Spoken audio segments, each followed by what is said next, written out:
Bismillahirrahmanirrahim. Assalamualaikum warahmatullahi wabarakatuh. Alhamdulillah wa syukurillah wa la hawla wa la quwata illa billah. Asyhadu an la ilaha illallah wahdahu la syarikalah wa asyhadu anna Muhammadan abduhu wa rasuluh alladzi la nabiyya wa la rasula ba'da.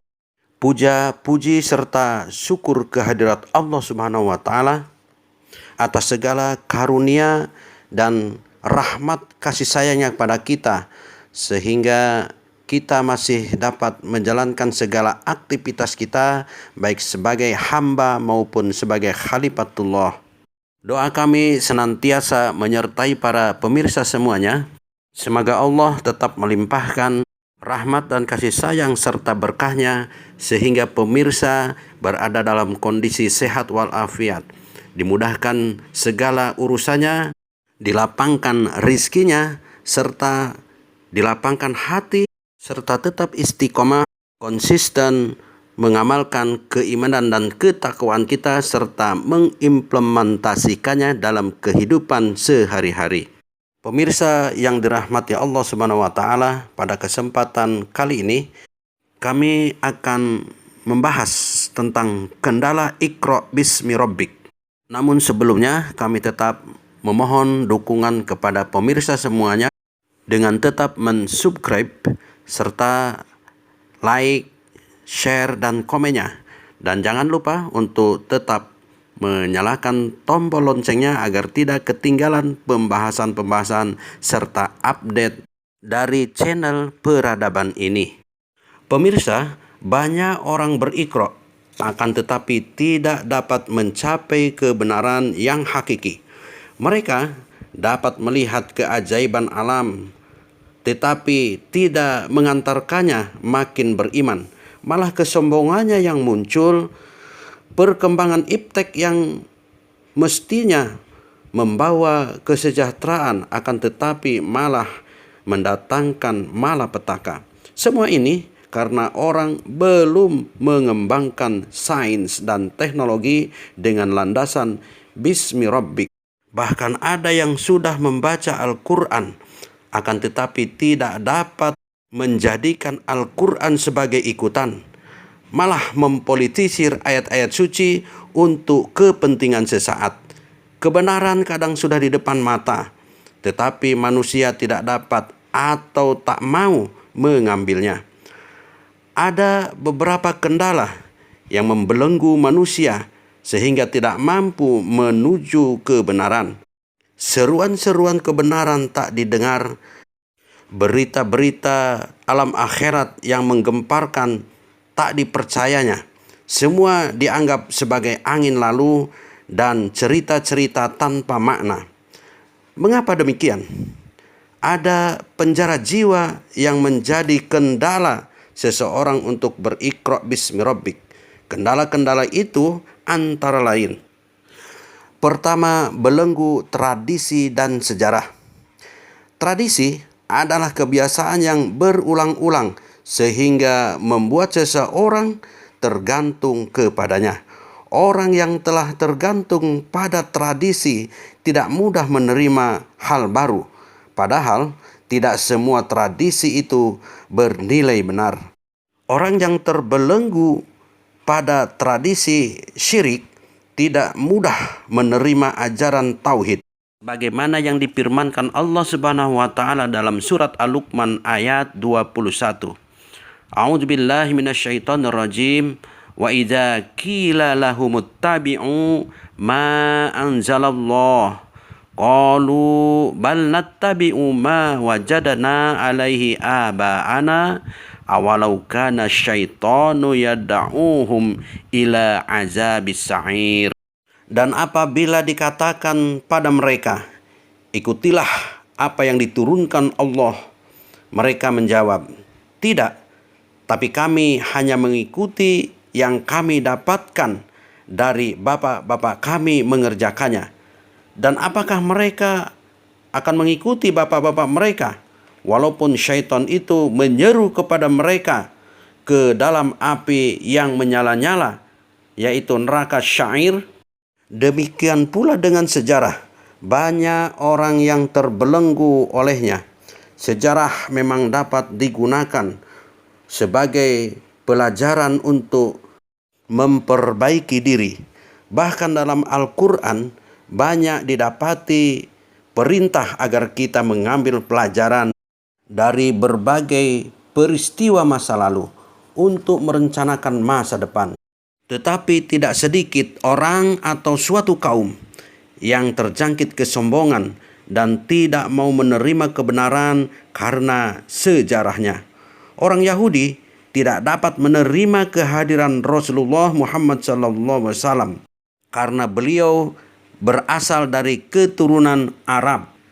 Karena orang-orang Yahudi merasa memiliki sejarah yang lebih baik, mereka merasa lebih berhak mendapat amanah kenabian daripada Muhammad SAW yang bangsa Arab. Kendala Iqra bismi rabbik yang kedua, yaitu fanatisme kesukuan atau kebangsaan. Sudah merupakan kodrat dari Allah Subhanahu wa taala bahwa manusia diciptakan bersuku-suku dan berbangsa-bangsa. Karena itu bersuku dan berbangsa itu sah-sah saja. Tetapi bila kesukuan dan kebangsaan sudah menjurus pada fanatisme kelompok atau asobiah, maka akan berakibat berbahaya. Mereka yang demikian tidak dapat menerima kebenaran dari golongan lain karena merasa dirinya lebih besar. Bahkan mereka tidak merasa berdosa berbuat curang dengan golongan lain. Orang yang seperti ini tidak bisa berikra bismi rabbik, tapi berikra atas kepentingan dirinya dan golongannya saja. Jika Yahudi sudah membanggakan sejarahnya, dan karenanya mereka justru terbelenggu. Di sisi lain, banyak juga orang yang merasa minder karena sejarahnya pula. Mereka tidak punya nyali untuk bangkit memperbaiki nasibnya karena merasa dari keturunan orang-orang biasa atau dari kalangan kasta terbawah. Sejarah belum bisa menjadi ibroh, tapi justru menjadi penjara hidupnya. Karena diyakini sebagai norma strata sosial yang tidak boleh dilanggar. Strata superior di satu pihak dan inferior di pihak lain, yang disebut oleh sebagian ahli kitab sebagai orang-orang ummi. Wa min ahlil kitabi man in ta'manhu bikintori yu'addihi ilaik. Wa minhum man in ta'manhu bidinarin la yu'addihi ilaik illa ma dumta alaihi qa'ima. Zalika bi annahum qalu laisa alaina fil ummiyina sabil wa yaquluna 'alallahil kadhiba wa hum ya'lamun. Di antara ahli kitab ada yang jika kamu mempercayakan kepadanya harta yang banyak, dikembalikannya kepadamu. Dan di antara mereka ada orang yang jika kamu mempercayakan kepadanya 1 dinar, tidak dikembalikannya kepadamu, kecuali jika kamu selalu menagihnya. Yang demikian itu lantaran mereka mengatakan, tidak ada dosa bagi kami terhadap orang-orang ummi. Mereka berkata dusta terhadap Allah, padahal mereka mengetahui. Quran Surat Ali Imran ayat 75. Sedangkan kendala ketiga Iqra bismi rabbik, yaitu kesombongan akal. Dalam Al-Quran banyak sekali ayat yang memberi penghargaan kepada orang-orang yang berakal dan menggunakan akalnya secara optimal dan benar. Akan tetapi, jika kecerdasan akal ini sudah dibanggakan, berarti bahaya sudah membayang. Orang yang sudah bangga dengan akalnya, menganggap dirinya kaya karena kepandaiannya, terhormat karena kecerdasannya, dan dengan serta-merta Mereka lupa bahwa itu karunia Allah Subhanahu wa taala. Saat itu yang dipuji-puji bukan Allah Subhanahu wa taala tetapi dirinya. Al-Quran menokohkan Qarun sebagai representasi orang-orang yang selalu menyombongkan akalnya. Qala innama utituhu ala ilmin indi. Qarun berkata, sesungguhnya aku hanya diberi harta itu karena ilmu yang ada padaku. Sedangkan kendala Iqra bismi rabbik yang keempat adalah persangkaan yang dianggap kebenaran. Jika dibandingkan antara yang tidak diketahui dan yang diketahui manusia, tentu yang tidak diketahui itu jauh lebih banyak jumlahnya. Apalagi menyangkut hal-hal yang gaib, hanya Allah yang Maha tahu. Allah Subhanahu wa taala telah membentangkan informasi melalui kitab dan rasulnya. Karena itu, yang telah diinformasikan oleh Allah Subhanahu wa taala dan rasulnya kita imani. Itulah kebenaran. Sementara persangkaan-persangkaan manusia jangan sampai mengesampingkan kebenaran dari Allah Subhanahu wa taala. Bila kita mengikuti persangkaan kita dan mengabaikan kebenaran dari Allah Subhanahu wa taala, pasti tersesat. Kendala Iqra bismi rabbik berikutnya adalah nafsu yang diikuti. Nafsu merupakan kekuatan yang ada di dalam diri manusia. Bila kekuatan ini bisa dikendalikan oleh iman, maka nafsu akan menjadi kendaraan mencapai tujuan kebaikan. Tapi bila nafsu tidak dikendalikan, akan menjadi senjata makan tuan. Nafsu yang diikuti cenderung mengajak manusia kepada kesenangan duniawi yang cenderung buruk dan merusak.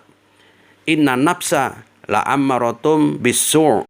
Sesungguhnya nafsu cenderung untuk menyuruh kita kepada keburukan. Bila manusia memperturutkan hawa nafsunya, maka akan cenderung ia melupakan Allah Subhanahu wa taala. Orang yang senantiasa mengikuti kemauan nafsunya akan menjadi budaknya. Orang itu sesungguhnya telah menjadikan nafsu sebagai tuhannya. Dia tidak lagi bisa menerima peringatan kebenaran. Ilmu yang dimiliki justru digunakan untuk memenuhi kebutuhan dan kemauan nafsunya. Ukuran kebenaran didasarkan pada nafsunya. Maka tidakkah kamu melihat orang-orang yang menjadikan nafsunya sebagai Tuhan dan Allah menyesatkannya atas ilmunya dan mengunci pendengarannya dan hatinya dan menjadikan tutup atas penglihatannya? Maka siapakah yang dapat memberi petunjuk kepadanya selain Allah? Afara'aita manittakhadha ilahahu hawahu wa adallahu Allahu ala ilmi wa khatama ala sam'ihi wa qalbihi wa ja'ala ala basarihi ghisawah faman yahdihi min ba'dillah afala tadhakkarun. Kendala Iqra bismi rabbik yang keenam adalah cinta dunia.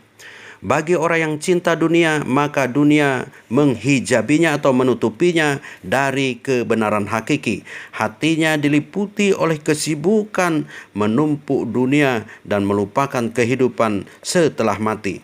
Orang memiliki dunia memang tidak dilarang, asal dapat menjadikannya sebagai alat untuk menuju kebajikan. Tetapi bila seseorang sudah cinta dunia, maka tujuan hidupnya atau baginya adalah dunia ini. Aspek yang menjadi perhatian adalah aspek fisik duniawi, sementara aspek ruhaniah diterlantarkan. Padahal sampainya amal ibadah kepada Allah Subhanahu wa taala membutuhkan sisi ruhaniah yang memadai. Orang yang cinta dunia dipastikan oleh Allah Subhanahu wa taala neraka tempat tinggalnya. Fa amma man tagha wa asaral hayata dunya fa innal jahima hiyal ma'wa. Kendala Iqra bismi rabbik yang ketujuh adalah pendapat orang banyak.